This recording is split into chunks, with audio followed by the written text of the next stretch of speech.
ಶೃಂಗೇರಿ ಅಂಚೆ ಮತಗಳ ಮರು ಎಣಿಕೆಯಲ್ಲಿ ತಿರುವು. ಕಾಂಗ್ರೆಸ್ನ ರಾಜೇಗೌಡರಿಗೆ ಬಿಗ್ ಶಾಕ್. 569 ಅಂಚೆ ಮತಗಳಲ್ಲಿ 255 ಮತಗಳ ವ್ಯತ್ಯಾಸ. ಶೃಂಗೇರಿ ಅಂಚೆ ಮತಗಳ ಟ್ಯಾಂಪರಿಂಗ್ ಆರೋಪ. ಚಿಕ್ಕಮಗಳೂರು ಠಾಣೆಗೆ ಕಾಂಗ್ರೆಸ್ ದೂರು. ಬಿಜೆಪಿಯ ಜೀವರಾಜ್ ವಿರುದ್ಧ ಕಂಪ್ಲೇಂಟ್.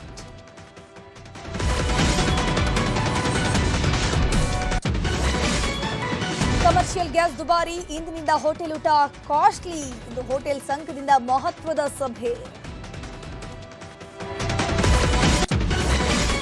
ವಿಜಯನಗರದಲ್ಲಿ ಮನೆ ಗೋಡೆ ಕುಸಿದು ವ್ಯಕ್ತಿ ಸಾವು. ಕೂಡ್ಲಿಗಿಯ ಕಾನಹೊಸಹಳ್ಳಿಯಲ್ಲಿ ದುರಂತ. ಕುಟುಂಬಸ್ಥರ ಆಕ್ರಂದನ. ಹಾವೇರಿಯ ಸಮನೂರು ಪಟ್ಟಣದಲ್ಲಿ ಲವ್ ಜಿಹಾದ್ ಕಿಡಿ. ಹಿಂದೂ ಮುಸ್ಲಿಂ ಯುವಕರ ಮಧ್ಯೆ ಗಲಾಟೆ. ಸಮನೂರು ಠಾಣೆಯಲ್ಲಿ ಪ್ರಕರಣ.